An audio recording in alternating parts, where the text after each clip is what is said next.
ఏం పని ఉంది? ఉంటే మాకేం, లేకపోతే మాకేం. మేము బాగా ఉన్నాం కదా, మా పిల్ల పాపలు హాయిగా ఆనందంగా ఉన్నారు కదా, మరి మాకు ఉంటే ఏం లేకపోతే మాకేం అని వెళ్ళిపోయినటువంటి ఇంకో రకమైనటువంటి తెగ ఉన్నారు. అంటే మనుష్యులందరిలో ఒక అభిప్రాయం కాదు, రకరకాల మనుష్యులు, రకరకాల అభిప్రాయాలు. రకరకాల మనుషులు, రకరకాల అభిప్రాయాలు కాస్త పక్కన పెడితే బైబిల్ ఏం మాట్లాడుతుంది అన్నటువంటి విషయాన్ని మనం ఆలోచించగలిగితే గ్రంథం ఏమని సెలవిస్తూ ఉందంటే దేవుడు ఉన్నాడని సెలవిస్తూ ఉంది. అనుకుంటే అనుకోవచ్చు లేడని. వారి గురించి గ్రంథం చెబుతూ ఉంది, వారు బుద్ధిహీనులు, అసహ్య కార్యములు చేయదురు, మేలు చేయవాడు ఒకడును లేడు. మనం ఆలోచన చేయగలిగినట్లయితే ఈ ప్రపంచాన్ని దేవుడే సృజించాడని నేను చెప్పడం కాదు, గ్రంథం చెబుతుంది. మన ముందున్నటువంటి ఈ సృష్టిని మనం కానీ, మన తండ్రులు కానీ, మన తాత ముత్తాతలు కానీ ఎవరు సృజించలేదు. దేవుడి చేత సృజించబడినటువంటి సృష్టి. ఆకాశములు దేవుడి యొక్క మహిమను వివరించుచున్నవి, అంతరిక్షములు ఆయన చేతి పనిని ప్రచురపరుచుచున్నది, పగటికి పగలు బోధ చేయుచున్నది, రాత్రికి రాత్రి జ్ఞానము తెలుపుచున్నది. మృగములను విచారించండి, అడవి మృగములను ఒకసారి విచారించండి, ఆకాశ పక్షుల గురించి ఒకసారి ధ్యానించండి, సముద్రంలోని చేపల గురించి ఒకసారి ఆలోచించండి. వీటినన్నిటినీ కలుగు చేసినటువంటి దేవుడు ఉన్నాడు. యెహోవా హస్తము వీటిని కలుగు చేసింది. కనుక దేవుడు లేడు అనడానికి ఎక్కడ అవకాశం లేదు. ఆయన ఉన్నాడు. ఆయన ఉండబట్టే ఈ రోజు ఈ సృష్టి ఉంది. ఆయన ఉండబట్టి ఈ రోజు ఈ సృష్టి క్రమంగా నడుస్తూ ఉంది. చాలా మంది అనుకుంటారు వాళ్ళ గురించి గ్రంథం చెబుతుంది, వాళ్ళు బుద్ధిహీనులు, అసహ్య కార్యములు చేసినటువంటి వారు, మేలు చేసినటువంటి వారు లేరని అనుకుంటారు. అయితే మనం ఉందని నమ్మాం. ఎలా నమ్మామంటే మన విశ్వాసం ద్వారా ఆయన మనం నమ్మాం, విశ్వాసం ద్వారా ఆయన మనం తెలుసుకున్నాం.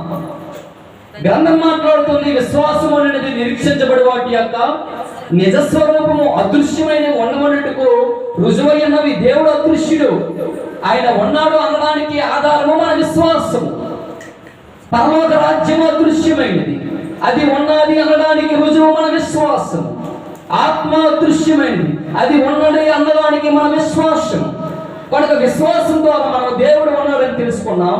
విశ్వాసం ద్వారా ఆయన మనకు పరలోక రాజ్యాన్ని ఇస్తాడని మనం తెలుసుకున్నాం. ఆయన ఉండబట్టి ఈ రోజు మనం ఉన్నామని తెలుసుకొని ఆయన పాదాల చెంత వద్దకు వచ్చి ఆయన ఆత్మతోను సత్యముతోను ఆరాధించడానికి మనం ప్రయత్నం చేస్తున్నాం. కనుక నిజంగా మనం గొప్ప ధన్యులం, గొప్ప బాధ్యులం. దేవుడు ఉన్నాడని తెలుసుకొని, ఆయన అదృశ్యుడని తెలుసుకొని, ఆత్మతోను సత్యముతోను ఆరాధిస్తారని తెలుసుకొని, విశ్వాసం ద్వారా ఆయన పాదాల చెంత దగ్గరికి వచ్చి ఆయనకు సాగిలపడి నమస్కారం చేస్తున్నాం. నిజంగా చాలా ధన్యులం. అయితే చాలా మంది అనుకుంటున్నారు దేవుడు లేడని అనుకుంటున్నారు. ఇదంతా సైన్స్, ఇదంతా టెక్నాలజీ, ఇదంతా ఒక విధమైనటువంటి రకరకాలైనటువంటి ఆలోచనలు. చదువు ఎక్కువైపోవడం వలన, పాండిత్యం ఎక్కువైపోవడం వలన, శాస్త్రం ఎక్కువైపోవడం వలన దేవుడి గురించి ఆలోచించుకోవలసినటువంటి పరిస్థితుల్లో మానవుడు లేడు. డబ్బులు ఉన్నాయి కదా, భూములు ఉన్నాయి కదా, బంగారం ఉంది కదా, మరి పదవులు ఉన్నాయి కదా, మరి ఆస్తి పాస్తులు ఉన్నాయి కదా, మరి మాకు దేవుడితో పనేముంది? దేవుడు ఉంటే మాకే, లేకపోతే మాకేమని ఈ ప్రపంచంలో చాలా మంది అలాగే జీవిస్తూ ఉన్నారు. మనం అలా జీవించకూడదు. దేవుడు ఉన్నాడని నమ్మాలి. అలా నమ్మినటువంటి వ్యక్తులకు దేవుడు ఆ క్రింద వచనంలో మాట్లాడుతూ ఉన్నాడు, వివేకము కలిగి. అదిగో దేవుడు ఉన్నాడని నమ్మినటువంటి వ్యక్తులకి వివేకం ఉండాలి. ఏముండాలమ్మా? వివేకం ఉండాలి. డబ్బులు అవసరం లేదు, ఆస్తి పాస్తులు అవసరం లేదు, అంద చందాలు అవసరం లేదు, కులం అవసరం లేదు, పాండిత్యం అవసరం లేదు, పెద్ద జ్ఞానం అవసరం లేదు. కొన్ని పత్రికలో తెలియజేస్తూ ఉన్నాడు, జ్ఞానుల జ్ఞానమును నాశనము చేతును, వివేకుల వివేకమును శూన్యపరుతును, జ్ఞాని ఏమాయను, శాస్త్రి ఏమాయను, ఈ లోకపు తర్కవాది ఏమాయను, ఈ లోక జ్ఞానము దేవుడు వెరుతనంగా చేసి ఉన్నాడు కదా. లోకము తన జ్ఞానము చేత దేవుణ్ణి ఎలగకుండినందున నమ్మువారిని రక్షించుట ఆయన దయాపూర్వక సంకల్పమాయను. మనం నమ్మడానికి వచ్చాం. ఎవరిని? దేవుణ్ణి నమ్మడానికి వచ్చాం. అది తప్పు లేదు. దేవుణ్ణి తెలుసుకోవడం తప్పు లేదు. దేవుని గురించి ఆలోచన చేయడం తప్పు కాదు. అయితే అలా ఆలోచించవలసినటువంటి వ్యక్తి, అలా తెలుసుకోవలసినటువంటి వ్యక్తికి మొట్టమొదటిగా ఉండవలసింది వివేకము. అందరూ చెప్పండి, ఏముండాలి? వివేకం ఉండాలి. ఆ వివేకం కలిగి దేవుని వెతికిన వారు కలవేయమని దేవుడు ఆకాశం నుంచి నరులను పరిశీలన చేస్తూ ఉన్నాడు. అంటే వివేకం కలిగినటువంటి వ్యక్తుల మీద దేవుని కనుదృష్టి ఉంది. ఆయన వెతికినటువంటి పనులు ఈ రోజున ఉండాలి. చాలా మంది దేవుని దగ్గరికి ఏదో ఆశించి వస్తారు, ఆయన వెతకడానికి రారు. దేవా, ఈ సమస్య నుంచి మమ్మల్ని గట్టెక్కించవా, ఈ ఆర్థిక పరిస్థితుల నుంచి కాస్త మాకు కొండెక్కించవా, ఈ అనారోగ్యంతో నేను బాధపడుతున్నాను, కాస్త నన్ను బాగు చేసి స్వస్థపరచవా. చాలా మంది చాలా రకాలుగా దేవుని దగ్గరికి వచ్చిన వాళ్ళు, ఏదో ఒక అవసరతల కోసం వచ్చిన వాళ్ళే చాలా మంది ఉన్నారు. ఈ రోజు మీరు దేవుడి పాదాల చెంతకు ఏ అవసరతల నిమిత్తం వచ్చారో నాకు తెలియదు. మీకు మీ మనస్సాక్షికి దేవుడికే తెలియాలి, నాకు నా మనస్సాక్షికి దేవుడికే తెలియాలి. అయితే చాలా మంది దేవుని దగ్గరికి వచ్చిన వాళ్ళు అవసరతల కోసం వచ్చిన వాళ్ళే ఉన్నారు, కానీ వివేకం కలిగి దేవుడిని వెతికిన వారు చాలా మంది తక్కువ, చాలా అరుదు. దేవుడు అవసరతల కోసం వచ్చిన వాళ్ళని పరిశీలన చేయడం లేదు. ఆర్థిక సమస్యల కోసం దేవుని దగ్గరికి వచ్చిన వాళ్ళని పరిశీలన చేయడం లేదు. డబ్బుల గురించి దేవుని పాదాల చెంతకు వచ్చిన వాళ్ళని ఆయన పరిశీలన చేయడం లేదు. జబ్బులు పోతాయని వచ్చిన వాళ్ళని ఆయన పరిశీలన చేయడం లేదు. దెయ్యాలు, భూతాలు, పేత మంత్రాలు, తంత్రతంత్రాలతో అనుకున్నటువంటి ప్రజలు విముక్తి కలిగి చేస్తుందని వచ్చిన వాళ్ళని దేవుడు పరిశీలన చేయడం లేదు. ఎవరిని పరిశీలన చేస్తున్నాడంటే వివేకం కలిగి ఆయన వెతికిన వారు ఉన్నారేమని దేవుడు ఆకాశం నుంచి నరులను పరిశీలన చేస్తూ ఉన్నాడు. మరి నువ్వు ఏ కారణం చేత దేవుని దగ్గరికి వచ్చావో నాకు తెలియదు. ఉన్నాయి కదా కారణాలు. కొంతమంది ఆర్థిక సమస్యలు బట్టి దేవుని దగ్గరికి వస్తారు, ఉద్యోగ సమస్యలు బట్టి దేవుని దగ్గరికి వస్తారు. అప్పుడు సమస్యల నుంచి దేవుని దగ్గరికి వస్తారు.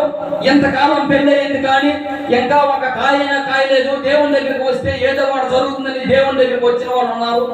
ఇన్ని సంవత్సరాలు చదువుకున్నాను, ఇంకా ఉద్యోగం రాలేదనుకుని దేవుని దగ్గరికి వచ్చిన వాళ్ళు ఉన్నారు. చాలా మంది ఈ రకంగానే ఉన్నారు, చాలా మంది ఈ కోణంలోనే ఉన్నారు. అయితే మీరు ఒకసారి ఆలోచన చేయండి, ఇటువంటి వారి గురించి దేవుడు పరిశీలన చేయడం లేదు. ఎటువంటి వారి గురించి? అవసరతల కోసం దేవుడి దగ్గరికి వచ్చిన వాళ్ళని దేవుడు గమనించడం లేదు. మరి ఎవరిని గమనిస్తున్నాడు? వివేకం కలిగినటువంటి వ్యక్తులనే దేవుడు గమనిస్తూ ఉన్నాడు. వివేకం కలిగి ఆయన వెనుకల వారినే దేవుడు గమనిస్తూ ఉన్నాడు.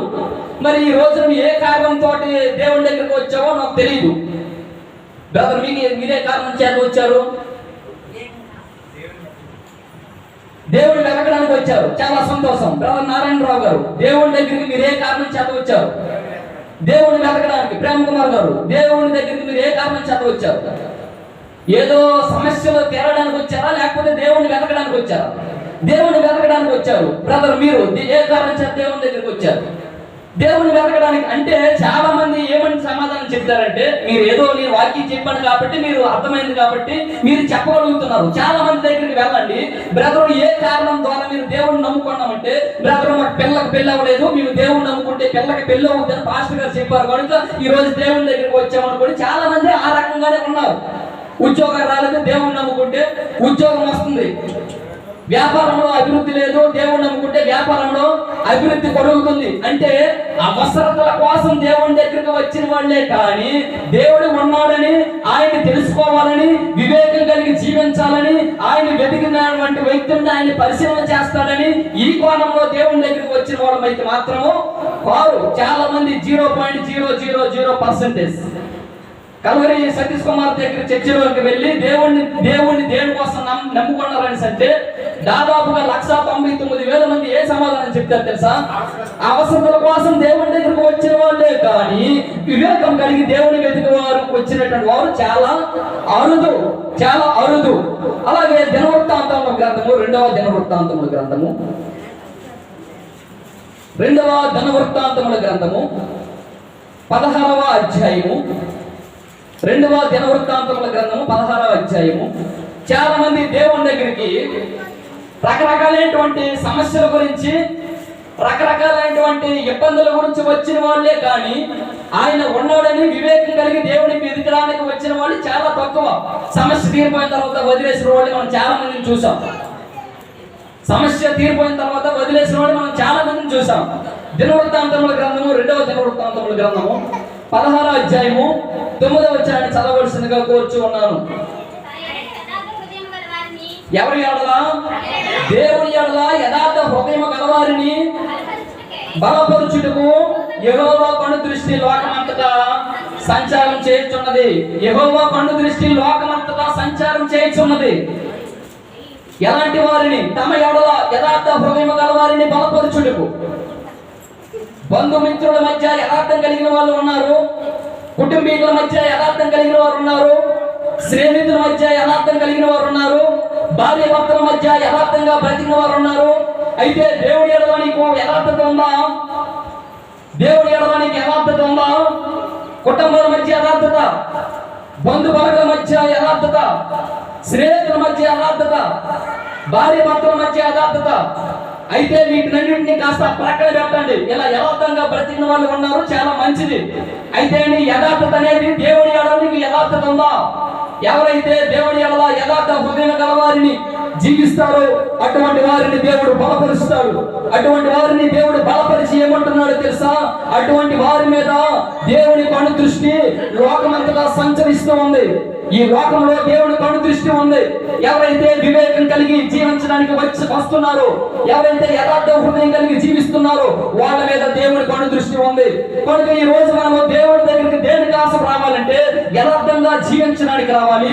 ఈ రోజు మనం దేవుని దగ్గరికి దేని కోసం రావాలంటే వివేకం కలిగి ఆయన వెతకడానికి రావాలి తప్ప అవసరతల కోసం దేవుని దగ్గరికి రావడం కాదు. అవసరతలు తీర్చుకోవడం కోసం దేవుని దగ్గరికి రావడం కాదు.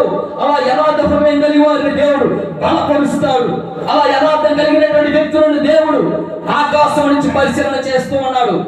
ఒక ఉదాహరణ చెబుతాను, వినండి. ఒక వ్యక్తి ఉన్నాడు దేవుని వివేకంతో వెతుకుతున్నాడు. ఆ వ్యక్తి పేరు ఏం పేరు అంటే ఒక దావీదు అనే ఒక వ్యక్తి ఉన్నాడు. దావీదు అనే ఒక వ్యక్తి దేవునిని వివేకంతో వెతుకుతున్నాడు. అలాగే దావీదు అనేటువంటి వ్యక్తి దేవునిని యథార్థ హృదయం కలిగినటువంటి వ్యక్తిగా దేవుని ఎడల ప్రవర్తిస్తూ ఉన్నాడు. ఆ వ్యక్తి దేవుని వెతకడానికి వచ్చాడు. ఇప్పుడు దేవుని కను దృష్టి లోకం మీద సంచారం చేస్తూ ఉన్నది. ఆ వెతికినటువంటి వ్యక్తి మీద దేవుని కను దృష్టి పడింది. అప్పుడు దేవుని దృష్టికి దావీదు ఎలాంటి వాడు? యథార్థవంతుడు, న్యాయవంతుడు, పర్వాలేదు. దేవుని వెతకడానికి వచ్చినటువంటి వ్యక్తి నిజంగా ఆ వ్యక్తి చాలా ధన్యుడు, గొప్ప భాగ్యుడు. అయితే నారాయణరావు అనే ఒక వ్యక్తి ఉన్నాడు. ఆ వ్యక్తి దేవుణ్ణి వివేకం కలిగి వెతకడానికి వచ్చినటువంటి వ్యక్తి కాదు. ఏదో అవసరాల కోసం దేవుణ్ణి వెతకడానికి వచ్చినటువంటి వ్యక్తి, యథార్థ హృదయం కలిగినటువంటి వ్యక్తి కాదు. ఏదో దేవుణ్ణి నమ్ముకుంటే ఏదో జరుగుతుంది అనుకుని అవసరాల కోసమే దేవుని దగ్గరికి వచ్చినటువంటి వ్యక్తి. అటువంటి వ్యక్తి వెతుకుతున్నాడు. అటువంటి వ్యక్తి మీద దేవుడు కను దృష్టి పడింది. అయితే దేవుని దృష్టికి నారాయణరావు యథార్థవంతుడు కాడా? ఎందుకు కాడు? ఆ వ్యక్తి ఏదో అవసరాల కోసం దేవుణ్ణి వెతకడానికి వచ్చిన వాడు, కానీ వివేకం కలిగి దేవుని వెతకడానికి వచ్చిన వాడు మాత్రము కాడు. అయితే దావీదు అయితే మాత్రం అవసరాల కోసం దేవుని దగ్గరికి వచ్చినటువంటి వ్యక్తి కాడు, కానీ వివేకం కలిగి దేవుడిని వెతకడానికి వచ్చినటువంటి వ్యక్తి. నాకు అర్థమయ్యే ఈ మాటలు. మీరు ఇంకా పాలు తాగవలసినటువంటి వ్యక్తి లేనా? ఒకసారి స్టాప్ చేయండి. కూడా అంతే అవసరము, అది గుర్తుపెట్టుకోండి. నేను వాక్యానుసారంగా ఎదగాలి, ఆత్మానుసారంగా ఎదగాలి. ఇంకా నేను దేవుని అందరి విశ్వాసం కలిగి జీవించాలి, ఆయన అందరి నిరీక్షణ కలిగి జీవించాలి అన్నటువంటి దృఢ సంకల్పంతో ఒక క్రైస్తవుడిగా, క్రైస్తవురాలుగా జీవించాలి ఈ భూమి మీద. సేవకుడు శ్యామ్ గారు అద్భుతమైనటువంటి విషయాలు చెప్పారు క్రైస్తవుడి యొక్క నిరీక్షణ గురించి.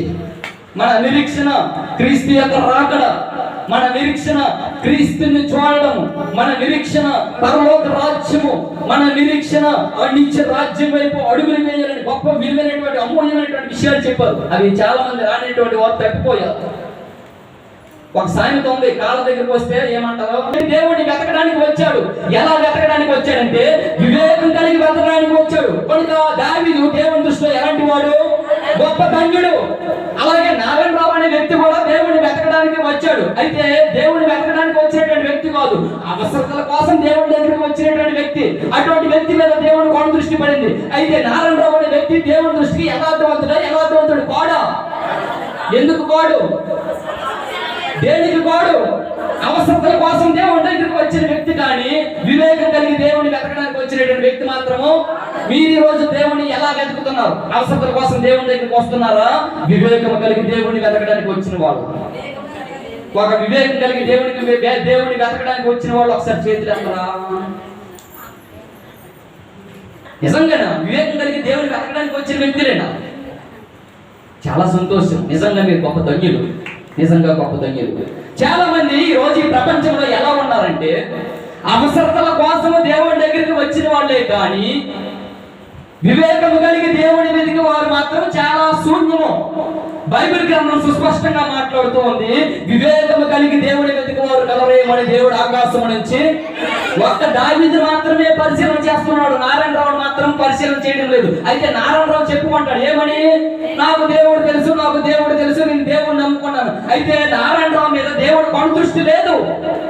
చాలా మంది దేవుని కను దృష్టి నా మీద ఉంది, అందుకే ఈ రోజు నేను పిల్ల పాపంతో సుభిక్షంగా ఉన్నాను. దేవుడిని నిన్ను పట్టించుకోవడం లేదు. నువ్వు అనుకుంటున్నావు నువ్వు గొప్ప అయిపోతున్నావు. ఏమనంటే నాకు దేవుడు తెలిసి బ్రదర్ బాప్తిజం పొందాను, రక్షణ పొందాను అనుకోని. అయితే ఒకే ఒక వ్యక్తి మీద దేవుడి కను దృష్టి ఉంది. ఆ వ్యక్తి ఎవరో తెలుసా? దావీదు అనే వ్యక్తి మీద. నేను ఉదాహరణ చెప్పాను. ఒక దావీదే కాదు, ఈ భూప్రపంచంలో ఎందరైతే క్రైస్తవులు అనబడిన వారు, పిలవబడిన వారు ఉన్నారో పరిశుద్ధులుగా ఉండడానికి, ఎంతమంది అయితే సంఘంలో అపొస్తలుల యొక్క బోధన గ్రహించిన వారు ఉన్నారో వాళ్ళందరి మీద దేవుడి కను దృష్టి ఉంది. అలా కను దృష్టి కలిగిన వారు దేవుడి కోసం దేవుడి దగ్గరికి రావాలి తెలుసా? వివేకము కలిగి ఆయనను వెతకడానికి రావాలి. అవసరతల కోసం దేవుని దగ్గరికి రాకూడదు. చాలా మంది అవసరతల కోసమే. అందుకే ఎవరికైనా నేను ఒక వ్యక్తి చెప్తాను, ఎవరైనా దెయ్యాలు కానీ గోతాలు కానీ ప్రార్థన చేస్తే నీ అవసరం తీరిపోద్ది. దేవుని యొక్క విశ్వాసం కలిగి వివేకం కలిగి జీవించు, అప్పుడు దేవుని దృష్టికి నువ్వు యథార్థవంతుడు. అందుకే చెప్తున్నాడు, తమ ఎడల యథార్థ హృదయం గలవారిని బలపరచుడికై యెహోవా కను దృష్టి లోకమంతటా యథార్థ హృదయం గలవారిని బలపరుస్తాడు. ఆయన తృప్తిపరుస్తాడు. ఆయన నీకు నీతి కిరీటం ఇస్తాడు. ఖచ్చితంగా ఆయన కను దృష్టి నీ మీద ఉంది. మరి దేవుని కను దృష్టి నీ మీద ఉండాలా వద్దాక? మీ మీద దేవుడు కను దృష్టి లేకపోతే ఈ భూమి మీద బ్రతికి బట్ట కట్టలేము, ఒకరు మొదలు ఒకరు చూసుకోలేము. అయితే ఇంకా దేవుడు దీర్ఘశాంతం నీ అందరూ వహిస్తున్నాడు. ఇంకా నువ్వు దేవుని వెతుకుతావేమో. నిన్ను తీసేయాలంటే ఎప్పుడో తీసేయాలి, కానీ దేవుడు ఇంకా దీర్ఘశాంతం వహిస్తున్నాడు. ఇంకా నువ్వు మారుతావేమో. ఇంకా నువ్వు లోకానుసారమైనటువంటి జీవితాన్ని విడిచిపెట్టి ఒక నిజమైనటువంటి క్రైస్తవుడిగా జీవిస్తావేమో. ఇంకా నువ్వు ఒక నిజమైనటువంటి క్రైస్తవుడిగా తమ ఎడల దేవుడికి ఉన్నటువంటి యథార్థ హృదయం కలిగి జీవిస్తావేమో. ఇంకా నువ్వు దేవుడు నీ మీద దీర్ఘశాంతం వహిస్తూ ఉన్నాడు. ప్రియమైనటువంటి సహోదరుడా, ఈ వాక్యం ద్వారా దేవుడు నీతో సుస్పష్టంగా మాట్లాడుతూ ఉన్నారు. ఎక్కడి నుంచైనా సరే వివేకం కలిగి దేవుడిని వెతకడానికి ప్రయత్నం చేయు. అవసరతల కోసం దేవుడి దగ్గరికి రావడానికి ప్రయత్నం చేయకు. ఎక్కడి నుంచైనా యథార్థ హృదయం కలిగి దేవుడిని వెతకడానికి నువ్వు ప్రయత్నం చేయగలిగినటువంటి వ్యక్తి అయితే ఖచ్చితంగా దేవుడు నీకు దేవుడై ఉంటాడు. దేవుడు నీకు దేవుడిగా ఉంటాడు. అలా కాకుండా అవసరతల కోసం దేవుడిని వెతికినటువంటి వారికి దేవుడు దేవుడిగా ఉన్నాడు. తీర్పు పత్రిక 1:16 నా మాటలు అర్థమవుతున్నాయా? తీర్పు పత్రిక 1:16 చాలా మంది దేవుడు తెలుసని చాలా మంది చెప్పుకుంటున్నారు, కానీ వివేకం కలిగి దేవుడిని వెతకడం లేదు. చాలా మంది దేవుడు తెలుసని చెప్పుకుంటున్నారు, యథార్థ హృదయం కలిగి దేవుడిని వెతకడం లేదు. మరి దేవుడు నీకు దేవుడిగా ఎలా ఉంటాడు? మరి దేవుడిని నువ్వు ప్రజలుగా ఎలా జీవిస్తావు? ఒకసారి అర్థం చేసుకోవడానికి ప్రయత్నం చెయ్యు. నీకు దేవుడు తెలిసినంత మాత్రాన దేవుడు నీకు దేవుడు అయిపోడు. దేవుడు నీకు ఎప్పుడు దేవుడు అయ్యి ఉంటాడో తెలుసా? వివేకం కలిగి ఆయనను వెతికినప్పుడు. దేవుడు నీకు దేవుడిగా ఎప్పుడు ఉంటాడో తెలుసా? యథార్థ హృదయం కలిగి జీవించినప్పుడు. అంతే తప్ప దేవుడు దేవుడు అని చెప్పుకున్నంత మాత్రాన దేవుడు నీకు దేవుడు అయిపోడు. నారాయణరావు చెప్పుకుంటాడు, దేవుడిని నమ్ముకున్నాను. చాలా మంది చెప్పుకుంటారు, దేవుడిని నమ్ముకున్నాను కనుక ఈ రోజు మా పిల్లలకు బాసాలు చేశారు, పెద్ద కూటం పెట్టాను. దేవుడిని నమ్ముకున్నాను కనుక ఈ రోజు వివాహము ఘనంగా జరిపించాను. దేవుడిని నమ్ముకున్నాను, ఈ రోజు పాస్టర్ గారికి 2000 రూపాయలు కానుక ఇచ్చాను. నువ్వు చెప్పుకుంటే చెప్పుకోవచ్చు, కానీ దేవుడు నీకు దేవుడిగా ఉండడానికి ఆయన ఇష్టపడటం లేదు. ఎందుకు ఇష్టపడటం లేదు? నువ్వు దేవుని దృష్టికి ఎలా ఉన్నావు? దేవుని ఎరుగదమని వారు చెప్పుకుందరు, కానీ బుద్ధిహీనుడు అవిధేయులను ప్రతి సత్కార్య విషయమందు భ్రష్టులై ఉండి తమ క్రియల వలన దేవుడిని ఎరగమన్నట్లున్నారు. నీ క్రియలు చూస్తే దేవుడిని ఎరగమన్నట్లున్నావు, కానీ బయటికి ఎలా కనబడతావో తెలుసా? మాకు దేవుడు తెలుసని చెప్పుకుంటావు. వివేకం కలిగి దేవుడిని వెతకడానికి వచ్చినటువంటి వ్యక్తివి కావు. ఆయన అందరి భయభక్తులు కలిగి జీవించడానికి వచ్చినటువంటి వ్యక్తివి కావు. తమ ఎడల దేవుని వెతికి వారికి తమ ఎడల యథార్థ హృదయం కలిగి జీవించడానికి వచ్చినటువంటి వ్యక్తివి కావు, కానీ దేవుడు తెలిసి చెప్పుకున్నటువంటి వ్యక్తివి నువ్వు. అటువంటి వారికి దేవుడు నీకు దేవుడిగా ఉండడానికి ఇష్టపడటం లేదు. చాలా మంది దేవుడు తెలుసని చెప్పుకుంటున్నారు, వారి గురించి తీర్చి రాస్తూ ఉన్నాడు. వారు దేవుడిని ఎరుగనమని చెప్పుకుందరు, కానీ బుద్ధిహీనుడు, అసహ్యులు, అవిధేయులు అంటే విధేయత కనపరచిన వారు. దేవుడు మానవుని దగ్గర నుంచి ఏం కోరుకుంటున్నాడో తెలుసా? డబ్బు కోరుకోవటం లేదు. దేవుడు మానవుడి నుంచి ఏం కోరుకుంటున్నాడో తెలుసా? నీ ఆస్తి పాస్తులను కోరుకోవడం లేదు. అందుకే చెప్తూ ఉన్నాడు, తనకేదైనా కొద్దివైనట్లు ఆయన మనుషుల చేతులతో సేవపడేవాడు. నువ్వు నీళ్ళు ఇస్తే తాగేవాడు, నువ్వు బట్ట ఇస్తే కట్టుకునేవాడు, నువ్వు ఆహారం ఇస్తే తీసుకునేవాడు కాడు. అయితే దేవుడు నీ దగ్గర నుంచి నా దగ్గర నుంచి కోరుకుంటున్నది ఏంటో తెలుసా? విధేయత. ఒకసారి అనండి, విధేయత అంటే తల్లిదండ్రుల పట్ల పిల్లల విధేయతను చూస్తాం, ఉపాధ్యాయుల పట్ల పిల్లల విధేయతను కనపరచడం చూస్తాం, సంఘం పట్ల సమాజం పట్ల ఎంతో మంది విధేయత కలిగి జీవించిన వారిని చాలా మంది చూస్తాం. అయితే దేవుని పట్ల విధేయత కలిగి జీవిస్తున్నావా? దేవుని పట్ల వివేకం కలిగి దేవుని వెతకడానికి ప్రయత్నం చేస్తున్నావా? యథార్థ హృదయం కలిగి దేవుని వెతకడానికి ప్రయత్నం చేస్తున్నావా? అలా ప్రయత్నం చేసినటువంటి వ్యక్తి అయితే దేవుడు నీకు దేవుడిగా ఉంటాడు, దేవుడు నిన్ను ఎరుగుతాడు. అలా చేయకుండా విధేయతను కనపరచకుండా అసహ్య కార్యములు చేస్తూ భ్రష్టుడిగా జీవించి దేవుడికి అవిధేయమైనటువంటి పనులు కార్యములు చేసినటువంటి వ్యక్తుల మీద ఖచ్చితంగా దేవుడు నీకు దేవుడిగా కాడు అనే విషయాన్ని జ్ఞాపకం చేసుకోవాలి. అలనాడు అవిధేయతను కొని తెచ్చుకున్నటువంటి ఆదామును చూస్తాం, సొదొమ గ్రామ వాసులను చూస్తాం, తర్వాత నోవహు కాలంలో జల ప్రళయం ద్వారా అక్కడ ఉన్నటువంటి ప్రాంతపు వాసులను చూస్తాం. కారణము ఒకే ఒక కారణము అవిధేయత. అలనాడు హోప్ని ఫినెహాసులను చూస్తాం, అలనాడు నాదాబు అబీహును చూసాం. ఈ రోజు కారణం ఏంటో తెలుసా? వాళ్ళ అవిధేయత అయిపోవడానికి కారణము విధేయత. మోసే దగ్గర నుంచి కూడా దేవుడు ఏమని కోరుకుంటున్నాడు తెలుసా? నా సన్మానాన్ని నువ్వు గౌరవించాలి. దేవుడు మోసేతో బండతో మాట్లాడమన్నాడు, కానీ మోసే ఏం చేశాడు తెలుసా? బండని కొట్టాడు. దేవుడు మాట్లాడుతున్నాడు, మోసే నీ దగ్గర నుంచి నేను విధేయతను కోరుచున్నాను, కానీ నీ దగ్గర నుంచి నా పరిశుద్ధతను నేను సన్మానించబడాలని నేను కోరుచున్నాను, కానీ నువ్వు చేసినటువంటి అవసరతల బాధని దేవుడు మాట్లాడుతూ ఉన్నాడు. కనుక దేవుడు ఎవరికి దేవుడిగా ఉంటాడంటే వివేకం కలిగి దేవుని వెతికిన వారికి ఆయన దేవుడిగా ఉంటాడు. తర్వాత తమ ఎడల యథార్థ హృదయం కలిగి జీవించినటువంటి వ్యక్తులకి ఆయన దేవుడిగా ఉంటాడు. కీర్తన గ్రంథము 97వ కీర్తన.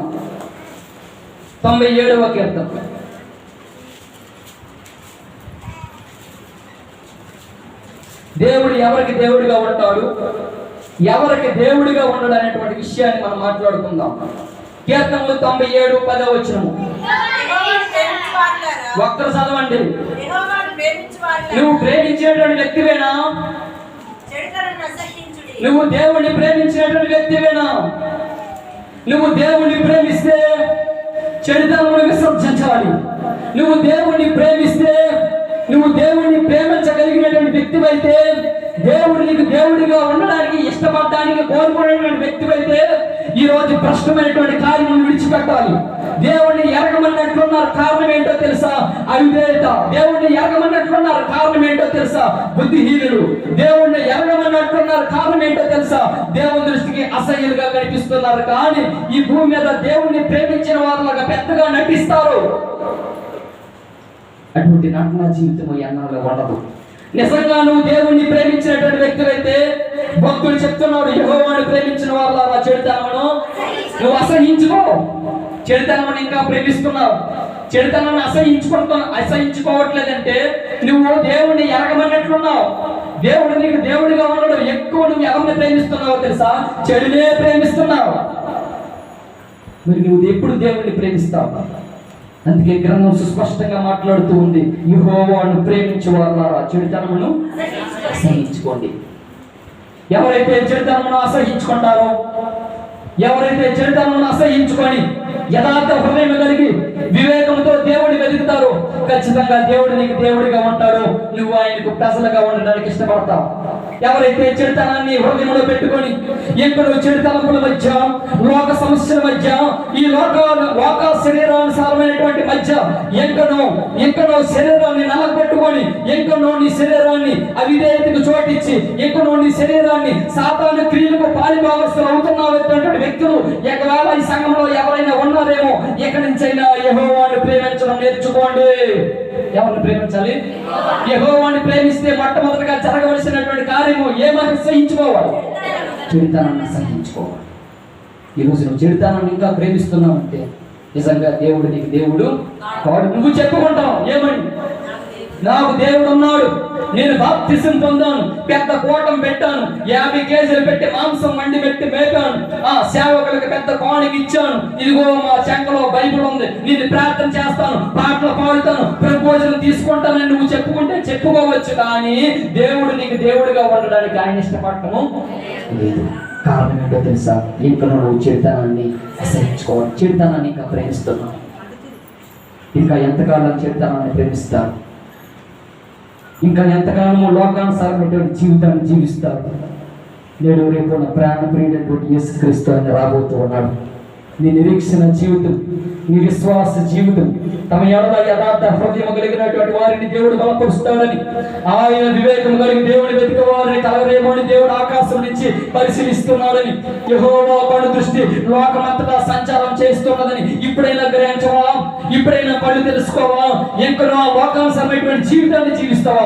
ఎక్కడి నుంచి అయినా సరే యెహోవాను నేను ప్రేమిస్తాను, ఆయన నాకు దేవుడిగా ఉండాలి, నేను ఆయనకు ప్రజలుగా ఉండాలని ఇప్పుడైనా ఇష్టపూర్వకంగా ఒక నూతనమైనటువంటి తీర్మానం తీసుకొని ఈ రోజు ఇక్కడి నుంచి ఈ సంఘంలో నుంచి బయటికి వెళ్ళడానికి ప్రయత్నం చెయ్యు.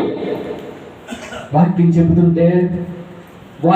చెబుతుంటే వాక్యము 2 అంచెలు కలిగినటువంటి వాడిగల ఖడ్గమని, అది కీళ్లను 3 విభజించి దూరుచున్నదని చాలా మందికి అర్థమవుతుంది. కానీ ఆ చెడుతనాన్ని విసర్జించలేకపోతున్నారు. అయ్యా మీరు వాక్యం చెప్తుంటే నాకు అర్థమవుతుందండి, అన్ని విషయాలు సుస్పష్టంగా అర్థమవుతున్నాయి, కానీ ఇంకా లోకానుసారమైనటువంటి జీవితాన్ని నేను విడిచిపెట్టలేకపోతున్నాను. ఒకసారి యెహోవాను ప్రేమించి చూడు, ఒకసారి చెడుతనాన్ని అసహించుకొని ఒకసారి చూడు, ఒకసారి దేవుడికి మనసిచ్చి చూడు, ఒకసారి అవసరతల కోసం దేవుని దగ్గరికి నేను రాలేదు, వివేకం కలిగి దేవుని దగ్గరికి వచ్చినటువంటి వ్యక్తిని, తమ ఎడల భయభక్తులు కలిగినటువంటి జీవితాన్ని జీవించినటువంటి వ్యక్తిని ఒకసారి నూతన పూర్వకంతో ఆయన ఎందరి భయభక్తులు కలిగి జీవించి చూడు. నీ జీవితం అమోఘంగా ఉంటుంది, దేవుడు నీకు దేవుడిగా ఉంటాడు. మరి దేవుడు నీకు దేవుడిగా ఉండవలసిన పని లేదా? నువ్వు చెప్పుకుంటే దేవుడికి దేవుడైపోతాడా? ఆయన చెప్పాలా? ఆయన చెప్పాలి. ప్రవీణ్ కుమార్ బాగా వాక్యం చెప్తారు, నేను డప్పు కొట్టుకోవడం కాదు. అక్కడ ఉన్నటువంటి ప్రజలు మాట్లాడాలి నా వాక్యం గురించి. నా వాక్యం అనే విషయం పక్కన పెట్టితే దేవుడి వాక్యం గురించి వాళ్ళు మాట్లాడాలి. అబ్బా ఏం చెప్పారో సేవకుడు, అద్భుతమైనటువంటి వాక్యము. కొన్ని చోట్ల అనేక విధాలలో అనేక స్థలాల్లో వాడబడడానికి కారణం ఏంటో తెలుసా? దేవుడి యొక్క వాక్యము ఉన్నట్లుగా బోధించడానికి. అనేక చోట్ల సంఘాలు కట్టబడడానికి కారణం ఏంటో తెలుసా? యథార్థమైనటువంటి వాస్తవాలు చెప్పడానికి కారణం అవుతుందో తెలుసా? ఆ దేవుడు మాకు ఇచ్చినటువంటి ఆ జ్ఞానాన్ని బట్టి. అంతే తప్ప మాకు ఉన్నటువంటి వాక్చాతుర్యం కానీ జ్ఞానాతిశయం కాదు. అందుకే ఆ వాక్చాతుర్యంతో జ్ఞానాతిశయంతో కాకుండా వాక్యం ద్వారానే మీతో మాట్లాడుతున్నాడు. యెహోవాను ప్రేమించిన వారులారా ఏమో సహించుకోవాలి. ఇంకా నువ్వు చెడుతనాన్ని ప్రేమిస్తున్నావా? ఒకసారి అర్థం చేసుకో. నీకోసం ఈ మాటలు. ఇంకా నువ్వు చెడుతనాన్ని అసహ్యం చేసుకోకుండా, ఇంకా నువ్వు చెడుతనమైనటువంటి తలంపుల మధ్య, లోకానుసారమైనటువంటి జీవితాల మధ్య ఇదిగో కొట్టి విట్లాడుతున్నావా? దేవుడు నీతో సుస్పష్టంగా మాట్లాడుతున్నాను, నేను నీకు దేవుడును కాదు. ఎందుకో తెలుసా దేవుడు కాదు? నువ్వు చెడుతనాన్ని ఇష్టపడుతున్నావు, చెడుతనముల మధ్య జీవిస్తూ ఉన్నావు. నేను నీకు దేవుడిని అంటే ఒక ఉదాహరణ చెప్పాలా? పనికి మనవాడితో తిరిగామనుకోండి, మనకు కూడా ఎలాగంట కడతారో. మరి దేవుడితో సహవాసం చేసిన వాళ్ళు ఎలా ఉండాలి? పనికి మాలిన వాళ్ళగా ఉండాలా? పనికి వచ్చిన వాళ్ళగా ఉండాలా? పనికి వచ్చిన వాళ్ళగా ఉంటే యెహోవాను ప్రేమించడానికి ఈ రోజు నుంచి నేతల పూర్వకమైనటువంటి తీర్మానం తీసుకో. ఆయన సిగ్గుపడతాడు నీ గురించి చెప్పడానికి. ఎవరి గురించి? మన గురించి చెప్పడానికి ఆయన సిగ్గుపడుతున్న కారణం ఏంటో తెలుసా? దేవుని దృష్టికి ఇంకా నీచమైనటువంటి కార్యం చేస్తున్నాం కనుక, అవిధేయతను కొని తెచ్చుకుంటున్నాం కనుక, ఎక్కడో వాగ్దానమైనటువంటి జీవితాన్ని జీవిస్తున్నాం కనుక, ఎక్కడో భ్రష్టులుగా ఉండడానికి ఇష్టపడుతున్నాం కనుక ఆయన నీ గురించి సిగ్గుపడుతున్నాడు. ఆయన ఫలానా వ్యక్తి గురించి చెబితే, ఫలానా వ్యక్తి గురించి మాట్లాడితే, ఫలానా వ్యక్తి గురించి ఇతరులకు చెప్పగలిగినటువంటి వ్యక్తి అయితే నీ గురించి అనేకులు గొప్ప సాక్ష్యం పలకవాలి. ఏంటి గొప్ప సాక్ష్యము? ఆ సాక్ష్యం ఏం చెప్పడం కాదు, దేవుడు నీ గురించి చెప్పాలి. గొప్ప సాక్ష్యము, బలా నమ్మకమైనటువంటి మంచి దాసుడా, దేవుని అందరి అంత గొప్ప సాక్ష్యం నీకుందా? అలా ఉంటే ఈ రోజే చెడుతనాన్ని విసర్జించడానికి ఇష్టపడు. తర్వాత విషయానికి నేను వెళ్ళడానికి ప్రయత్నం చేస్తాను. దేవుడు ఎవరికి దేవుడిగా ఉంటాడంటే ఎబ్రీ పత్రిక 8వ అధ్యాయము. ఇవి కీలకమైనటువంటి విషయాలు, అందరూ మనసులో పెట్టుకోవడానికి ఆలకించండి.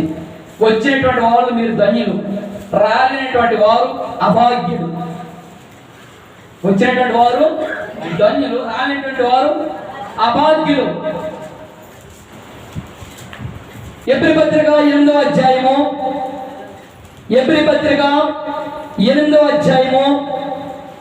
10వ వచనాన్ని చదవవలసిందిగా కోరుచున్నాను. ఆ దినములైనటువంటి తర్వాత ఇశ్రాయేలు ఇంటి వారితో నేను చేయబో నిబంధన ఏదనగా మనస్సులో ధర్మ విధులు ఉంచుతానంటున్నాడు దేవుడు. వారి మనస్సు మీద నా ధర్మ విధులు ఉంచేదను, వాటి హృదయముల మీద నేను వ్రాయించును. ఎవరికి దేవుడు? ఎవరైతే దేవుని యొక్క ధర్మ విధులను మనస్సుల మీద, మనస్సాక్షి మీద రాసుకొని బ్రతుకుతారో వాళ్ళతో మాత్రమే దేవుడిగా ఉండడానికి దేవుడు ఇష్టపడుతున్నాడు. మిగతా వాళ్ళకి దేవుడిగా ఉండడానికి ఇష్టపడటం లేదు. ఎవరైతే అసహ్య కార్యాలు చేస్తున్నారో, ఎవరైతే ఎక్కడో చెడుతనాన్ని అసహ్యిస్తుంటున్నారో, ఎవరైతే ఇంకొక చెడుతనాన్ని ప్రేమిస్తున్నారో అటువంటి వారిని దేవుడిగా ఉండడానికి దేవుడు ఇష్టపడటం లేదు. మరి ఎవరికి దేవుడిగా ఉండడానికి దేవుడు ఇష్టపడుతున్నాడో తెలుసా? హృదయాల మీద, మనస్సుల మీద దేవుని యొక్క ధర్మ విధులను రాసుకొని బ్రతికిన వారికి దేవుడిగా ఉండడానికి ఇష్టపడుతున్నారు. నేను వారికి దేవుడిని అయ్యిందును, వారు నాకు ప్రజలు అయ్యిందురు. దేవుడికి నువ్వు ప్రజలుగా ఉండడానికి, దేవుడు నీకు దేవుడిగా ఉండడానికి ఈ రోజు నువ్వు ఇష్టపడితే దేవుడి యొక్క ధర్మ విధులను ఎక్కడ రాసుకోవాలి? ఒకసారి తలపైకి ఎత్తిన వైపు ఆలకించండి. మోసే ఆజ్ఞల పలకలు తెచ్చాడు, 2 ఆజ్ఞల పలకలు తెచ్చాడు. కొండ మీదకి వెళ్ళి ధర్మశాస్త్రం ఇచ్చాడు. ఆ 2 ఆజ్ఞల పలకల మీద 10 ఆజ్ఞలు ఉన్నాయి. నేను అప్పుడు పలకలంటే నాకేమో అర్థం అవ్వలేదు. ఇప్పుడు నాకు అర్థమైంది. అక్కడ ఆజ్ఞలు పలకల మీద ఉన్నాయి. ఎన్ని పలకలు అంటే అవి 2 పలకలు. ఇక్కడ క్రొత్త నిబంధన అనే చట్టం దగ్గర క్రొత్త నిబంధనలో ప్రవేశించిన వారు దేవుడి యొక్క ధర్మ విధులని 2 పలకల మీద రాసుకోవాలి. అది ఏ పలకలు అంటే తమ మనస్సులో ధర్మ విధులు ఉంచుతారు. అది మనస్సు అనేది ఒక పలక. తర్వాత హృదయం అనేది 2వ పలక. అక్కడ 2 పలకలు ఉన్నాయి, ఇక్కడ 2 పలకలు ఉన్నాయి. ఆ పలకల మీద అయితే రాతి మీద రాయబడ్డాయి. ఈ మనస్సులో హృదయం అనే 2 పలకల మీద దేవుడి యొక్క ధర్మ విధులు రాసుకోండి, బ్రతకడానికి ఇష్టపడాలి. అక్కడ పలకలు రాతితో రాశారు, అక్కడ పలకలు శిరాతో రాశారు. ఇక్కడ దేవుడు తన పలకల మీద ఎలా రాసుకున్నాడో కూడా చూడండి. 2 కొరింథీ పత్రిక 3వ అధ్యాయం, 2 కొరింథీ పత్రిక 3వ అధ్యాయము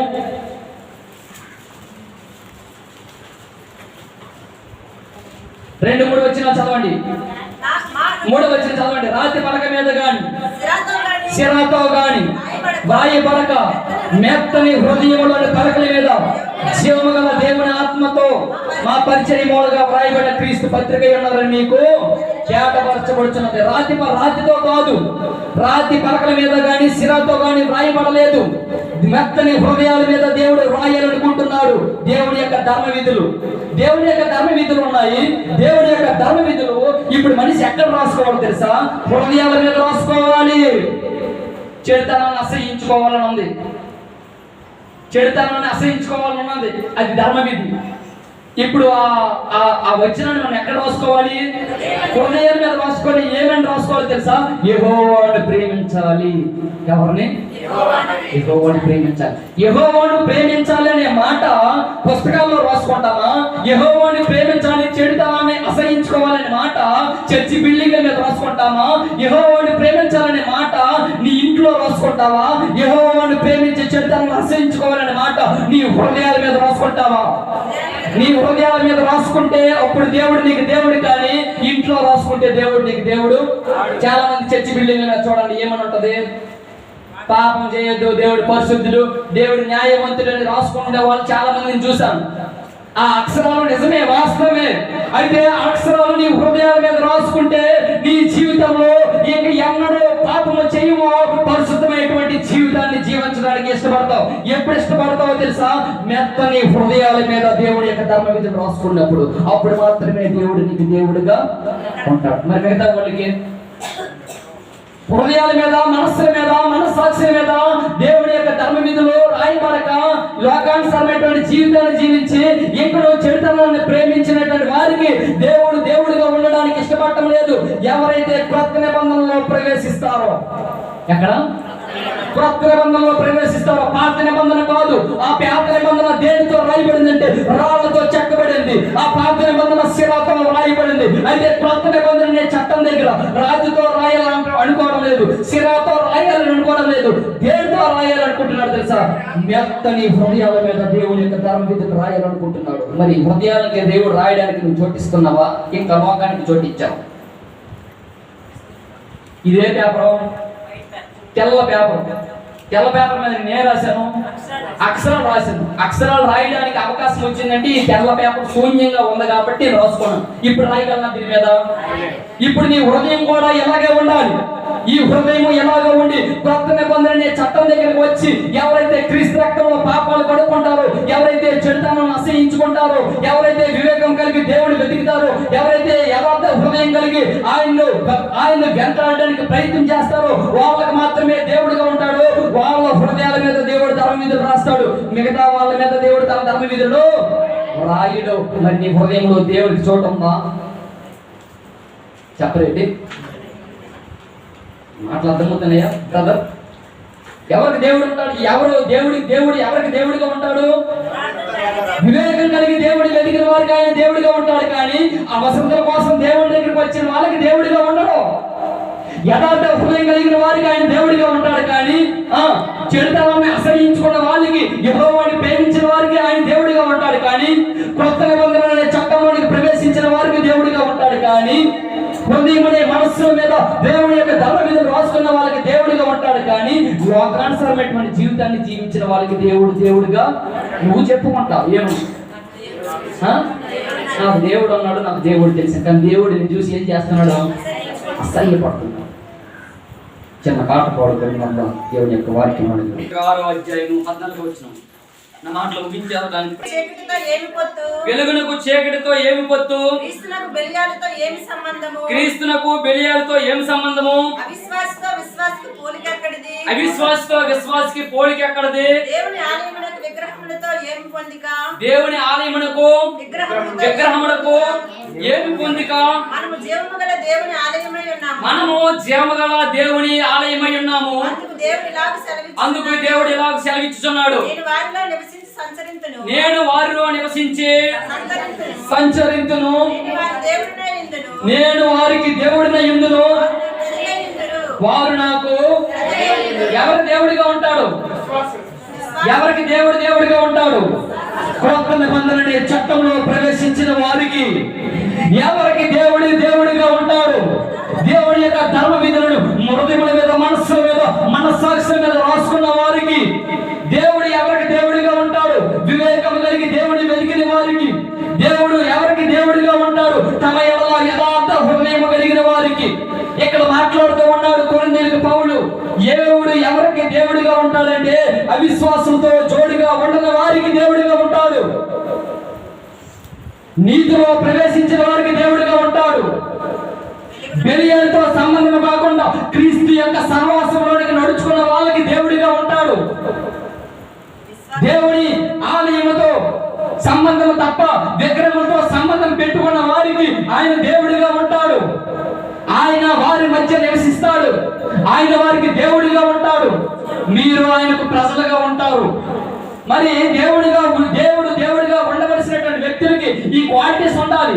అవిశ్వాసంతో మిచ్చోడుగా ఉండకూడదు. నీతికి దుర్నీతికి అసలు సంబంధం లేదు. అసలు వెలుగుకు చీకటికి ఏమో పొత్తు లేదు. మీరు వెలుగు సంబంధాలు పడక మీరు వెలుగులోనే నడుచుకోవాలి. చీకటి సంబంధాలుగా నడుచుకోకూడదు.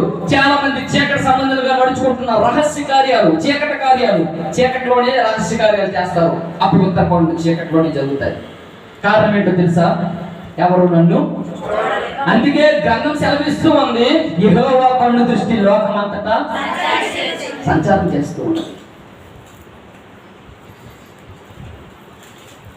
ఆయన ఎక్కడ ఉన్నాడు? ఆయన ఎక్కడ లేడు. ఆయన కన్ను దృష్టి లోకములో ఉన్నది. ఆయన కన్ను దృష్టి ఎవరైతే వివేకము కలిగి దేవుని వెతుకుతారో ఆయన కన్ను దృష్టి ఉంది. యథార్థ హృదయం కలిగి జీవించాలండి వ్యక్తుల మీద ఆయన కన్ను దృష్టి ఉంది. క్రొత్త నిబంధన చట్టంలో ప్రవేశించిన వారి మీద ఆయన కన్ను దృష్టి ఉంది. అటువంటి వారి మధ్య దేవుడు నివాసం చేస్తాడు. అందుకే చెప్తున్నాను, మీరు వెలుగు సంబంధాలుగా నడుచుకోవాలి, చీకటిలో నడుచుకోవద్దు. చీకటిని ప్రేమించిన వారు ఉన్నారు, చెడుతనాన్ని ప్రేమించిన వారు ఉన్నారు, భ్రష్టులుగా జీవించిన వారు ఉన్నారు, అసహ్య కార్యాలు చేసిన వారు ఉన్నారు, బుద్ధిహీనతను తెచ్చుకునే వారు ఉన్నారు. అయితే వీటిని విసర్జించండి. ఈ రోజు నుంచే యెహోవాను ప్రేమించడం నేర్చుకోండి. అప్పుడే దేవుడి చేత ఎరగబడేటువంటి వ్యక్తివి. అప్పుడు దేవుడు నీకు దేవుడిగా ఉండడానికి ఎంతగానో ఇష్టపడతాడు. నిన్ను చూసి పరలోకంలో ఉన్నటువంటి దేవుడు అంట పొంగి ప్రవహించి పరవశించిపోతాడంట. నా బిడ్డ అక్కడ ఉన్నాడు, నా కుమారుడు అక్కడ ఉన్నాడు, ఫలానా ప్రాంతంలో ఫలానా గ్రామంలో ఒక కుమారుడు ఉన్నాడు, నాకు మహిమ తెచ్చినటువంటి కుమారుడు అని దేవుడు నిన్ను చూసి సిగ్గుపడకూడదు, మురిసిపోవాలి. మురిసిపోయినటువంటి జీవితాలు నువ్వు వికసించడానికి ప్రయత్నం చేయాలి. ఎంకనో చెడుతనంలో ఉంటే క్రీస్తు రాకడ సమీపిస్తూ ఉన్నది. రాకడ సమయం వెలిగించాలి. రాకడ సమయం సమీపిస్తూ ఉన్నది. చెడుతనం అసహించుకో. రాకడ సమయము సమీపిస్తూ ఉన్నది. ఎక్కడి నుంచి అయినా ఆ నీతి కలిగినటువంటి, ఆ జీవ కలిగినటువంటి ఆ మాటల చొప్పున నడుచుకోవడానికి, వివేకము కలిగి ఆయన వెతకడానికి, యథార్థ హృదయం కలిగి ఆయన వెతకడానికి, క్రొత్త నిబంధన చట్టంలో ప్రవేశించడానికి ఈ రోజే ప్రయత్నం చేస్తే దేవుడు నీకు దేవుడిగా ఉంటాడు. ఆయనకు నువ్వు ప్రజలుగా ఉంటావు. ఆ వచనం చెప్పుకుంటూ కింద చదువుతున్నాడు. కింద చదవండమ్మా. కావున మీరు వారి మధ్య నుండి బయలువెడలి ప్రత్యేకముగా ఉండండి. ఎలా ఉండాలమ్మా? ఎలాగా? కొత్త నిబంధన అనే చట్టంలోనికి ప్రవేశించిన వారికి తెలియవలసినటువంటి అవసరత,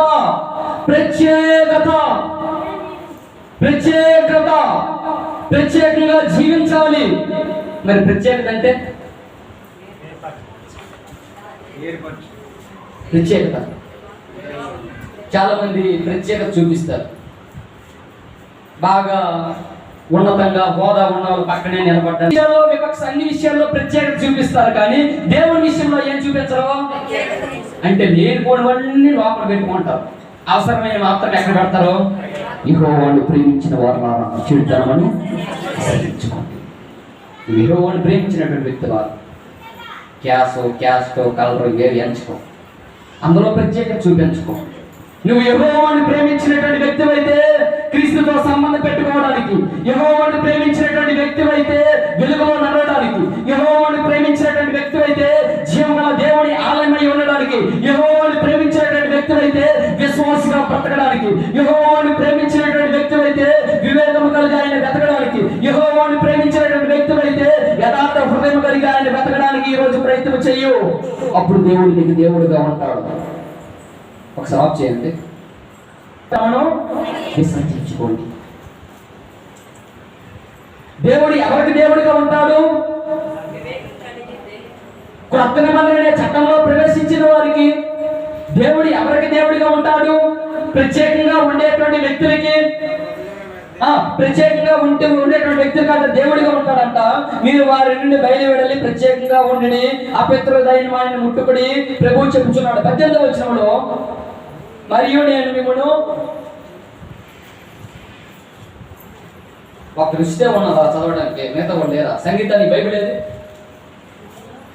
కుమార్తెలయ్యుందరని సర్వశక్తి గల ప్రభువు చెప్పుచున్నాడు. నేను మీకు తండ్రిగా ఉంటాను, మీరు నాకు కుమారులుగా ఉంటారు. సర్వశక్తి గల ప్రభువు చెప్పుచున్నాడు. దేవుడు ఎవరికి తండ్రి? దేవుడు ఎవరికి కుమార్తెలుగా పిలవాలనుకుంటున్నాడు? ఒక ప్రత్యేకమైనటువంటి జీవితాన్ని జీవించినటువంటి వ్యక్తులకి. దేవుడు ఎవరికి దేవుడిగా ఉండడానికి ఇష్టపడుతున్నాడు? క్రొత్త నిబంధన చట్టంలోకి ప్రవేశించిన వారికి. దేవుడు ఎవరికి దేవుడిగా ఉండడానికి ఇష్టపడుతున్నాడు? ప్రత్యేకంగా కలిగినటువంటి జీవితాన్ని జీవించినటువంటి వ్యక్తులకి. అంటే క్రొత్త నిబంధన చట్టంలో ప్రవేశించిన వారు ఎలా ఉండాలి? అనుకున్న చెప్పడం లేదు. క్రొత్త నిబంధన చట్టం దగ్గర వచ్చిన వాడు ఎలా ఉండాలి? ఎలా ఉండాలి? ప్రత్యేకంగా ఉండాలి. హృదయాలను ఏదో రాసుకోవాలి, పచ్చబొట్లు కాదు. బాగా అలవాటు అయిపోయింది పచ్చబొట్లు వేసుకోవడం, యేసు ప్రభు అని పేర్లు పెట్టుకోవడం. విన్నారా? అంటే మీరు ఫీల్ అవ్వకండి. చాలా మంది ఉంటారు, వాళ్ళు మాత్రమే క్రైస్తవులు, వాళ్ళు మాత్రమే దేవుడి చేత ఎరగబడిన వారు. అటువంటి వారిని దేవుడు ఏమంటున్నారు తెలుసా? నిజంగా నీకు నేను దేవుడు. మరి మిగతా వాళ్ళకి సిలువగా వేసుకున్న వాళ్ళకి వేసుకుంటే వేసుకోవచ్చు, పేర్లు పెట్టుకుంటే పెట్టుకోవచ్చు. కానీ అన్నిటికన్నా ముఖ్యమైనది ఏంటో తెలుసా? దేవుడి యొక్క వాక్యాన్ని హృదయముల మీద, మనస్సుల మీద రాసుకొని ప్రత్యేకంగా జీవించినటువంటి వ్యక్తులకి ఆయన దేవుడిగా ఉండడానికి ప్రయత్నం చేస్తాడు. నిర్గమకాండం 3వ అధ్యాయం. ఆ మాటలు ముగించేస్తాను. 2 మాటలు ఉన్నాయి, చెప్పేసి ముగించేస్తాను. మీకు ఎంత విడిచిపెడతాను అన్నాను? నీవు వెళ్ళి పెద్దలను పోగు చేసి అనగా అబ్రహాము, ఇస్సాకు, యాకోబులు దేవుడు నాకు ప్రత్యక్షమయ్యాడు. దేవుడు చెప్తూ ఉన్నాడు, నేను అబ్రహాము దేవుడును, ఇస్సాకు దేవుడును, యాకోబు దేవుడును. మరి వాళ్ళకి మాత్రమే దేవుడా? నీకు దేవుడా? అరే చెప్పడం లేదండి. మరి మీకు దేవుడిగా ఉండాలంటే ఈ భూమి మీద ఈ జీవన శైలి ఎలా ఉండాలి? దేవుడు నీకు దేవుడిగా ఉండడానికి ఇష్టపడాలంటే ఈ భూమి మీద నువ్వు ఎవరిని వెతకాలి? దేవుడు ఈ భూమి మీద నీకు దేవుడిగా ఉండాలంటే హృదయాల మీద దేవుడి యొక్క వాక్యాన్ని రాసుకోవాలి. దేవుడు నీకు దేవుడిగా ఉండాలంటే ఒక ప్రత్యేకమైనటువంటి జీవితాన్ని జీవించాలి. దేవుడు నీకు దేవుడిగా ఉండాలంటే క్రొత్త నిబంధన అనే చట్టంలోకి ప్రవేశించి ప్రత్యేకంగా జీవించాలి. ఎవరైతే ప్రత్యేకంగా జీవిస్తారో అటువంటి వ్యక్తులకి తెలియవలసినటువంటి విషయం ఏంటో తెలుసా? ఈ భూమి మీద నేను యాత్ర చేయడానికి వచ్చానటువంటి సంగతి తెలియాలి. ఏం చేయడానికి వచ్చావు? యాత్ర చేయడానికి వచ్చావు. క్రొత్త నిబంధన చట్టంలో ప్రవేశించిన వారు, ప్రత్యేకమైనటువంటి జీవితాన్ని జీవించిన వారికి తెలియవలసినటువంటి విషయం ఏంటో తెలుసా? ఈ భూమి మీద నేను యాత్రికుడును. జామంలో యాత్ర అయింది. అక్కడ యాత్ర చేయడానికి చాలా మంది అక్కడ గుడారాలు ఏర్పాటు చేసుకొని సామాగ్రి అమ్మడం చూసాం. వాళ్ళు అక్కడ ఉన్నారా? మరలా తర్వాత సామాగ్రి చదువుకొని తర్వాత ఇంటికి వెళ్ళిపోయారా? అంటే వాళ్ళ ప్రదేశం అది కాదు, వాళ్ళ స్వగ్రామము అది కాదు. అక్కడ వాళ్ళు బస చేయడానికి వచ్చారు, యాత్ర చేయడానికి వచ్చారు, కొన్ని దినములు అక్కడ గడపడానికి వచ్చారు. అక్కడ యాత్ర ముగించుకున్న తర్వాత మరలా ఇంటికి చేరుకోవడానికి ఖచ్చితంగా ప్రయత్నం చేస్తారు. అయితే ఈ అబ్రహాము, ఈ ఇస్సాకు, ఈ యాకోబులు కూడా ఈ భూమి మీదకి రావడానికి కారణం ఏంటో తెలుసా? ఈ భూమి మీదకి వచ్చిన తర్వాత కూడా ఆస్తి పాస్తులున్నా, బంధు బలగమున్నా, ఒక యాత్రికుడిగా బ్రతకడానికి కారణం ఏంటో తెలుసా? ఎబ్రీ పత్రిక చూడండి. ఎబ్రీ పత్రిక 11వ అధ్యాయము.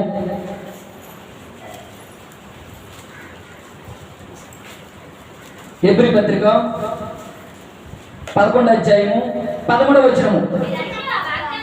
వీరందరూ ఆ వాగ్దాన ఫలం అనుభవించకపోయినను దూరం నుండి చూసి వందనము చేసి తాము భూమి మీద పరదేశులను యాత్రికులై ఉన్నామని ఒప్పుకొనుచు విశ్వాసము గలవారై. ఈ భూమి మీద అబ్రహాం చెప్తున్నాడు, ఈ భూమి మీద నేను యాత్రికుడును, ఈ భూమి మీద నేను పరదేశిని. అంటే ఈ భూమి మీదకు నేను యాత్ర చేయడానికి వచ్చాను, ఈ భూమి మీద యాత్రా దినములు నేను గడుపుచున్నాను. చాలా మందికి ఈ విషయం అర్థం అవ్వాలి. ఏ విషయమో తెలుసా? ఈ భూమి మీద మనం యాత్రికులమని. అందుకే ఎవరి దగ్గర ఎవరితో ఎక్కువ మమకారాలు పెంచుకోకూడదు. అర్థమవుతుందా? మమతలు మమకారాలు. నువ్వు ఉండే స్థలం ఇది కాదు, నువ్వు ఉండే స్థలం వేరొక స్థలము. ఆ స్థలాన్ని నిత్య రాజ్యం అన్నారు, ఆ స్థలాన్ని మోక్ష రాజ్యం అన్నారు, ఆ స్థలమే ఆత్మ సంబంధమైనటువంటి రాజ్యం అన్నారు. ఆ స్థలంలో దేవుడు ఉండే స్థలంలో దేవుడు నీకు నాకు అవకాశాన్ని కల్పిస్తాడని మనం విశ్వసించి దేవుడి దగ్గరికి వచ్చాం. అలా వచ్చినటువంటి వ్యక్తులు ఈ భూమి మీద జీవన శైలి ఎలా ఉండాలో తెలుసా? ఈ భూమి మీద నేను యాత్రికుడును, ఈ భూమి మీద నేను యాత్రికుడును, అందుకే ఎక్కువ సంపాదించుకోవడానికి నేను ఇష్టపడను. మీరు ఎందుకు సంపాదించుకోవడానికి ఇష్టపడనంటే, ఎన్నాళ్ళున్నా శూన్యమే కదా. ఏ రోజైనా ఈ యొక్క జీవితాన్ని, ఈ యొక్క లోకాన్ని విడిచిపెట్టి వెళ్ళిపోవలసిందే కదా అనుకొని, ఈ భూమి మీద నాకు జీవన శైలి తెలుసు కాబట్టి, ఆ జీవన శైలి అబ్రహాముకు తెలుసు కాబట్టి ఈ భూమి మీద నేను యాత్రికుడిని అన్నాడు. ఆ జీవన శైలి యాకోబుకు తెలుసు, ఆ జీవన శైలి ఇస్సాకు తెలుసు. అందుకే అబ్రహాము గురించి, ఇస్సాకు గురించి, యాకోబు గురించి దేవుడు ఒక స్టేట్మెంట్ ఇస్తున్నాడు. నేను అబ్రహాము దేవుడును, ఇస్సాకు దేవుడును, యాకోబు దేవుడును. ఈ రోజు దేవుడు నీకు దేవుడుగా ఉండాలంటే అబ్రహాము ఎటువంటి జీవితాన్ని జీవించాడో అటువంటి జీవితాన్ని జీవించడానికి ఇష్టపడు. అలాగని దేవుడు నీకు గుడారాల్లో ఉండాలని దేవుడు నీకు ఇవ్వలేదు. దేవుడు నీకు చక్కనటువంటి ఏమి ఇచ్చాడు? చక్కనటువంటి వాళ్ళైతే అబ్రహాముకి ఆస్తిపాస్తులు ఉన్నా, బంధు బలగం ఉన్నా, వాళ్ళు జీవించినటువంటి విధానం ఏంటో తెలుసా? ఎక్కడో అరణ్యంలో గుడారాలు వేసుకొని బ్రతికారు. అటువంటి బ్రతుకు నీది పోదు కదా. చక్కనటువంటి ఇల్లు ఉంది, ఇంకా సదుపాయాలు కుదిరాయి, ఏసీ పెట్టుకుంటున్నాం, ఇంకా బాగా సదుపాయాలు కుదిరాయి. కరెంట్ లేకపోయినా మనకి దేవుడు ఇన్వర్టర్ సదుపాయం కలిగజేశాడు. అన్ని రకాలైనటువంటి సదుపాయాలు ఉన్నాయి. ఈ అన్ని రకాలైనటువంటి సదుపాయాల మధ్య మనం యాత్రికులు అనే సంగతి మాత్రం ఏం చేస్తున్నాము? అది ఎప్పుడు గుర్తుండాలి. ఒకవేళ డబ్బులు ఉంటే ఉండొచ్చు, అర్థమవుతుందా? బుల్లెట్ బండి అదేదో బాగుంటుందండి, ఏదున్నా పవర్లున్నా ఏదున్నా ఉంటే ఉండొచ్చు. అయితే ఈ భూమి మీద నీ జీవన శైలి ఎలా ఉండాలంటే, ఏమి ఉన్నా ఏమి లేకున్నా ఈ భూమి మీద నీ జీవన శైలి నువ్వు యాత్రికుడు అనే సంగతి మర్చిపోకూడదు. ఈ సంగతి యాత్రికుడు. నిజంగా మనం ఇక్కడ యాత్ర చేయడానికి వచ్చాం. మన యాత్ర దినాలు ఒకరోజు ముగించుకోవాలి. మన యాత్ర దినాలు ఒకరోజు ముగించుకోవాలి. అయితే ఈ యాత్ర దినాలు జరుగుతున్నటువంటి ఈ తరుణంలో కష్టాలు వస్తాయి, ఇబ్బందులు వస్తాయి, ఇరుకులు వస్తాయి, అస్వస్థతకు గురవుతాం, ఎన్నో శ్రమ వస్తాయి. వీటిని మనం లెక్క చేయకూడదు. కొత్త నిబంధన అనే చట్టంలో ప్రవేశించిన వారు, ప్రత్యేకంగా ఉండేటువంటి వ్యక్తులు, యాత్రికులని తెలిసినటువంటి వ్యక్తులకి ఖచ్చితంగా ఈ భూమి మీద ఆపదలు, ఇరుకులు, ఇబ్బందులు, సమస్యలు వస్తాయి. అయితే వీటిని నువ్వు జీవించాలి. ప్రకటన గ్రంథము 21వ అధ్యాయము, ప్రకటన గ్రంథము 21వ అధ్యాయము. దేవుడు మనకి ఇచ్చినటువంటి మహిమ ఎంత, ఎప్పటి కాలపు శ్రమలు మనకి ఎంత దగ్గర. ప్రకటన గ్రంథము 21వ అధ్యాయము 4వ వచనము. ఆయన వారి కన్నుల ప్రతి బాష్ప బిందువును తుడిచివేయును, మరణము ఇక ఉండదు. దుఃఖము దుఃఖము దుఃఖము. చాలా మంది దుఃఖముల మధ్య, నిట్టూర్పుల మధ్య చాలా మంది జీవితాన్ని కొనసాగిస్తున్నారు. కొత్త నిబంధన చట్టం దగ్గరికి వచ్చిన వాళ్ళు ప్రత్యేకంగా ఉండడానికి, జీవించవలసినటువంటి వ్యక్తులుగా ఉండడానికి, దేవుని యొక్క వాక్యాన్ని హృదయాల మీద, మనసుల మీద రాసుకున్నటువంటి వ్యక్తులు, యాత్రికులని గుర్తెరిగినటువంటి వ్యక్తులు ఖచ్చితంగా ఈ లోకంలో శ్రమలు ఉన్నాయి. అందుకే చెప్తున్నాడు, దుఃఖమైనను, ఏడ్పైనను, వ్యాధులైనను ఇక ఉండదు, ఇక నీకు ఉండదు. మొదటి సంగతులు గతించిపోయినని సింహాసనం నుండి వచ్చిన గొప్ప స్వరము చెప్పట వింటిని. అప్పుడు సింహాసనాసీనుడైన వాడు, ఇదిగో సమస్తమును నూతనమైనవిగా చేయుచున్నానని చెప్పెను. మరియు ఈ మాట నమ్మకమును నిజమైనవి గనుక వ్రాయమని ఆయనతో చెప్పెను. మరియు ఆయన నాతో, ఇక్కడ సమాప్తమైనవి, నేనే అల్ఫయు ఒమేగయు, అనగా ఆదియు అంతమున ఉన్నవాడును, దప్పికొన్న వారికి జీవజల బుగ్గల నుంచి జలమును నేను ఉచితముగా అనుగ్రహించును. 7వ వచనం చదవండి.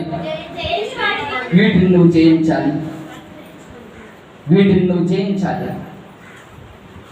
కొత్త నిబంధన చట్టంలో ప్రవేశించిన వారు, ప్రత్యేకంగా ఉండవలసినటువంటి వ్యక్తులు, యాత్రికులుగా, పరదేశులుగా ఉండవలసినటువంటి వ్యక్తులకి కష్టాలు వస్తాయి, ఆపదలు వస్తాయి. అయితే వీటిని నువ్వు ఏం చేయాలి? జయించాలి.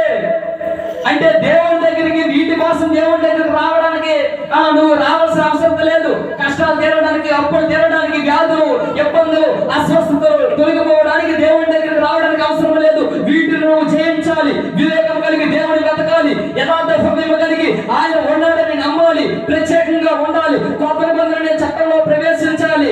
ఒక యాత్రికుడిగా, పరదేశిగా ఈ భూమి మీద నీ జీవన శైలి కలిగి జీవించాలి.